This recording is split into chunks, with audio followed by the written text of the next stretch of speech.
In this presentation, we're going to discuss how to write SMART goals. Before I go on, you are going to need a piece of paper or a whiteboard. It can be scratch paper. It could be a digital note-taking device. But just pause this video if you don't have that and grab it real quick and something to write with. The reason we're starting with goal setting within the broad umbrella of executive functioning is that before we begin building the skills of time management, planning, flexible thinking, etc., we need to connect with the why. Why do we care about this? What matters to you? What are you hoping for? If we skip that step, then we run the risk of just going through the motions with all the other important skill sets, and you simply won't get as much out of it if that's the case. Before we go any further, you're going to think for a moment to just get your brain engaged here. What are your goals for the school year?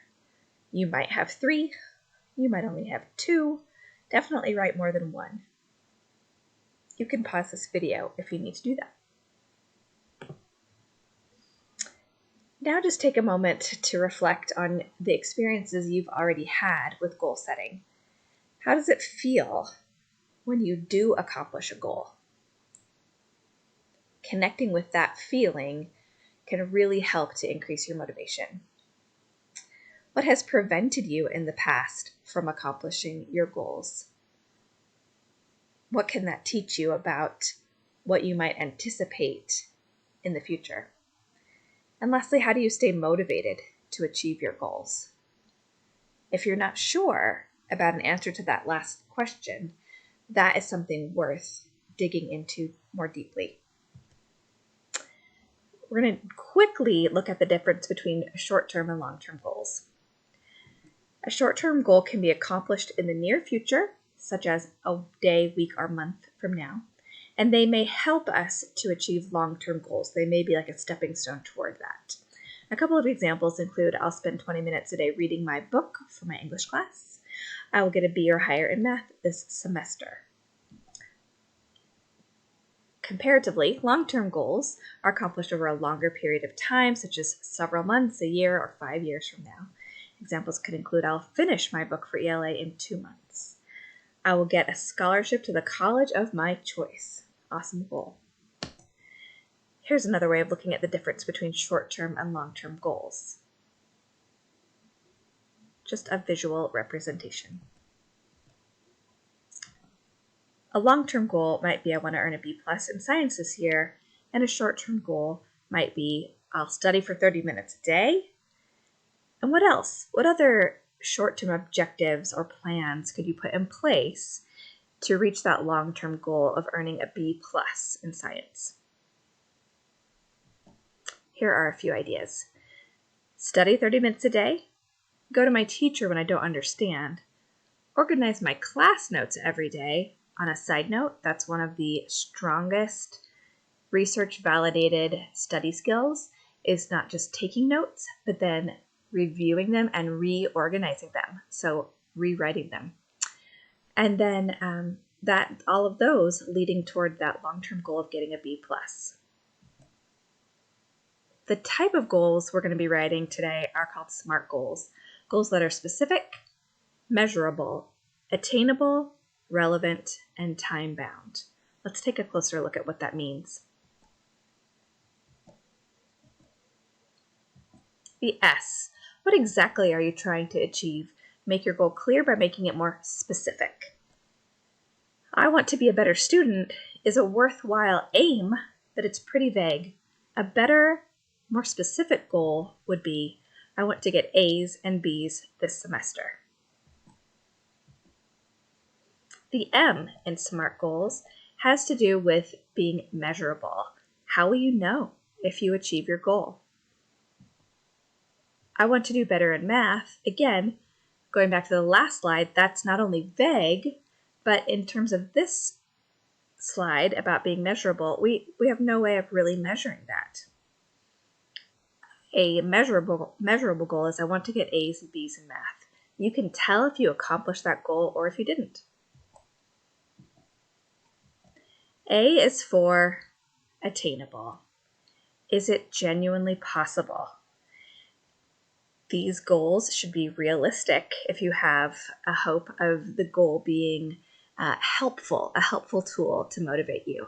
If you set a goal that is just simply out of reach, it'll do the opposite of motivating you. It will shut you down when you see how impossible it is. I want to get an A this year in math.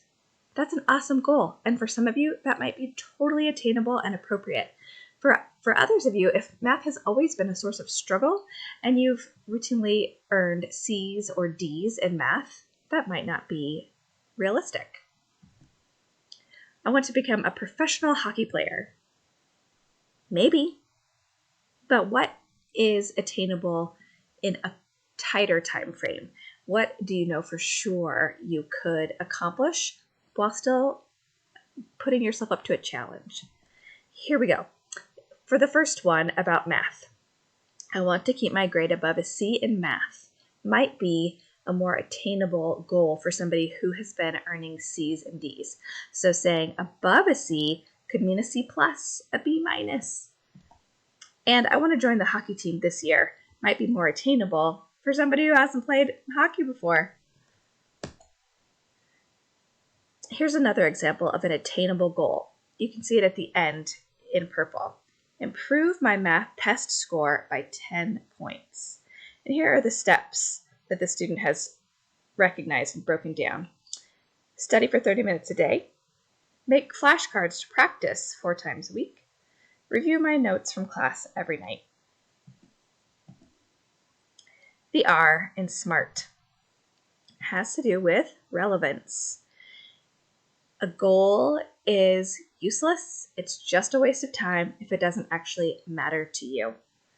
It's also a waste of time if it's not challenging. So when we looked at A, attainable, we don't want it to be too difficult that it's out of reach. And with relevance, we want to make sure that it's a meaningful challenge. Otherwise, it's pointless. I want to improve my score on the next math test by 10 points. If that is something that matters to you, if you know you could do better, if you want to push yourself to be a bit stronger in math, that is a really great goal. I want to turn in 100% of my assignments by Friday so I don't have to do any schoolwork over the weekend. Now, obviously, having your weekends available and free to do whatever you want, that matters to all of us. So that could be a really meaningful goal because it's relevant. And it will lead to personal growth in the sense that you will be more motivated to manage your time well, to stay organized, to push through, to complete things so that you have that free weekend. Incidentally, having 100% of your assignments in will also lead to academic growth. All right, and finally the T. The T stands for time bound. Goals lose their effectiveness if they just are open-ended and go on forever. So here are a couple of examples of the time part of a goal. I want to improve my score on the next math test. So that's coming. That is a date and time when you will be able to see if you accomplish that goal or not. I want to turn in my assignments by Friday. Again, it's clear of when this is being achieved. And I want to earn a B in biology by midterm grade reports. Another aspect of goal setting that's important and helpful is to consider obstacles. This is where so often goal setting falls short. We set a goal, it might even be a SMART goal, but we don't anticipate what is going to sidetrack us. Here are some examples. I left my notes at home at a friend's house. I don't have them with me where I need them to be able to study. I got busy with other work and didn't review my flashcards, right? The plan just couldn't follow through with the plan. There were other things that had to happen. And I couldn't do the homework because I didn't understand it.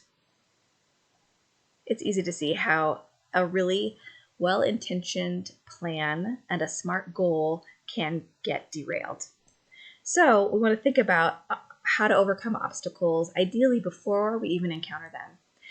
So if you forgot your notes at a friend's house, you could spend extra time studying the next day after you get the notes back. You could ask your friend to text pictures of the notes to you.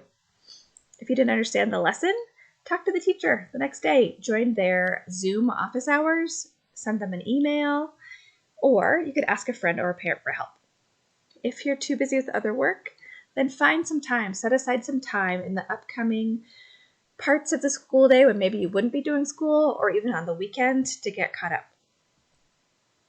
Okay, we've reached the end of our presentation. What I want you to do now is to select one of the goals you wrote down at the beginning of this presentation.